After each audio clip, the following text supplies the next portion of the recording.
Hey, what's up, guys? This is a game I just got recently. I had a gift card, I think. Yeah, I think it was a GMT gift card, and I went ahead and this was on sale, I do believe, and so I went ahead and picked it up. It's a game, I guess. It's produced by Stratagem. Never really heard of them, uh, but I like this type of game. This overseas empire building type stuff. And it's called Colonial. And this is the second edition copy. That gentleman looks like he needs some sun. Uh, it, I've already bagged and all this stuff. It comes with tokens and cylinder, or not cylinders, but discs. These are the victory point tokens that you use. These are unrest and missionary tokens, or something like that. These flag tokens here, these white ones, I think, are maybe for an expansion. These are the different town levels. You know, you start at level 1 and you can build your town up to a level 7. A big metropolis, I guess. These are unrest tokens, where the people that you conquered are pissed off because, I don't know, maybe because you conquered them. But then you can send these guys in to pacify them. So, this is the blue team with their markers and discs. This black team that I think that you only use this. I'm not sure, but I think you only use the black one on special occasions or whatnot. Then we have the orange team, the yellow team, yellow team, the red team, and finally you have the green team. And then they include these stickers. I'll get more on that later, but you can put these stickers on those discs as countries like France. Who is that? Portugal, maybe? I don't know. Britain, Spain. That looks like the Dutch, maybe. These are the dice. Basically, everything you do, you have to roll successes, and you roll a certain number of dice. I think you may roll all of them, maybe at certain times. But anyway, you roll the dice, and you count out how many successes you have, and there's a number that you have to get beat or better than, and if you're successful, you're successful, and if you roll less than that number of successes, then you're unsuccessful. Okay. This is how you keep track of monopolies, I think. Yes. Whatever country has a monopoly on these resources. A monopoly means you control all the circles that correspond with that color of resource. It doesn't necessarily mean the picture, it's just the color. Because that T, that green bordered T might be a green bordered something else, but it doesn't matter what it is, it just matters what color the border is. I guess 3 people, or you have to control, I'm not sure about this gold. But you put your disc on there, like whatever team has the monopoly, they would put a disc over top of that. There's a deck of cards. Every player gets them. Your British ones, and they have two parts to them. They got a top and a bottom. And when you play the card, you only choose one or the other, and you do that, whatever it tells you to do. But then that card is out for the rest of the turn.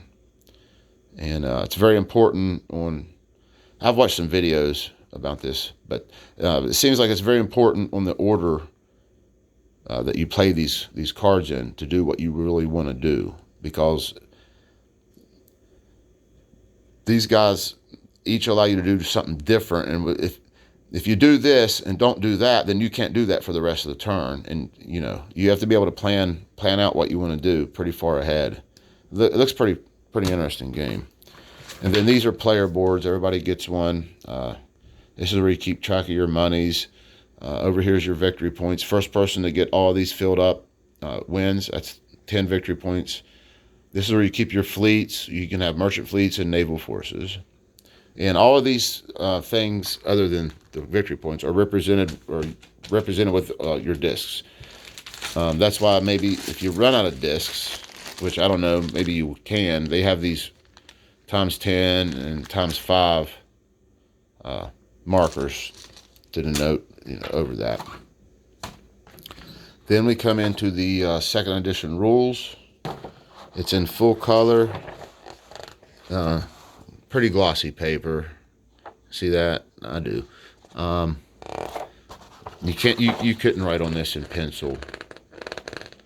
You couldn't write on this in pencil, and I probably would bet it'd be hard to write on it with pen too. And but it's pretty large font. One page per topic, it looks like. And there's illustrations and pictures.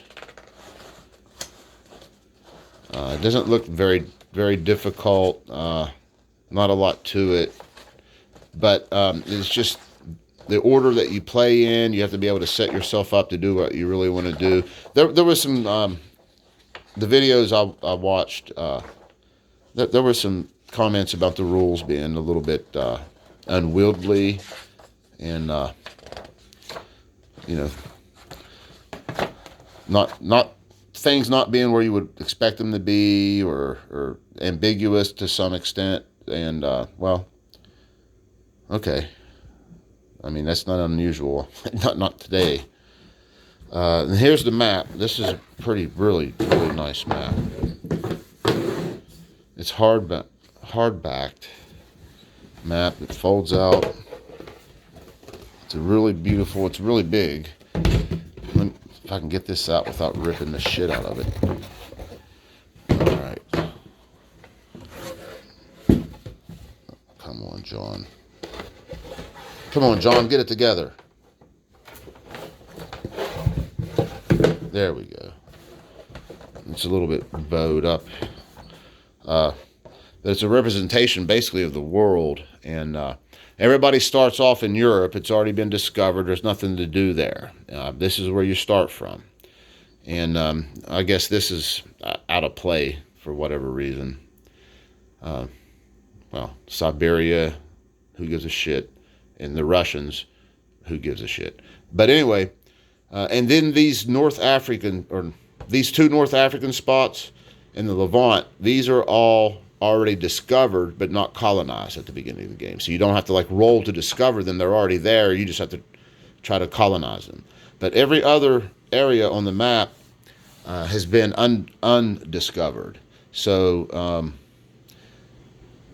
if you want to try to, send somebody over here and discover New France, this number here is the number of successes you would have to roll with. I believe I don't know the number of dice you roll, but you have to get this many successes. I think it's 10.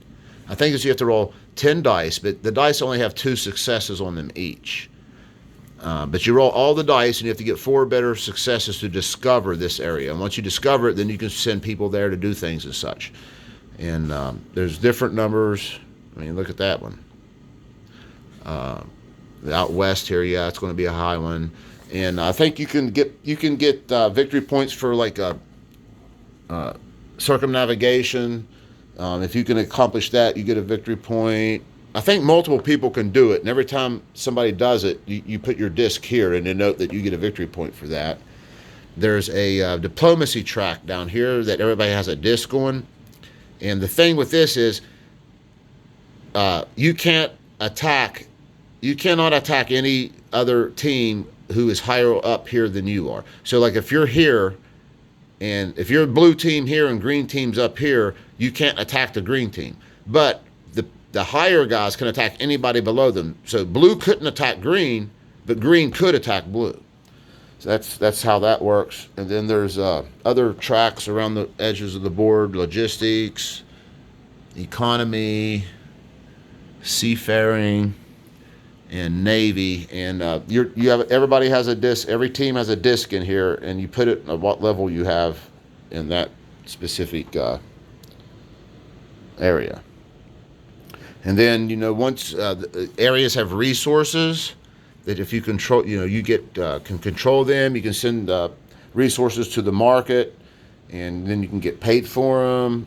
Like I was saying, the orange border. See, this looks like a sack of wool, maybe, with an orange border. And then over here we have looks like cotton with an orange border, and then some paper with an orange. These all count as orange. It does not matter what the picture is. These all count as orange when you're on this Monopoly board. So that's a quick look at this this game. It's been out for a while. There's a bunch of videos on the YouTubes about it, and it looks pretty cool. Looked pretty neat. And the guys I play with, we kind of like this kind of game. So thanks for watching, fellas.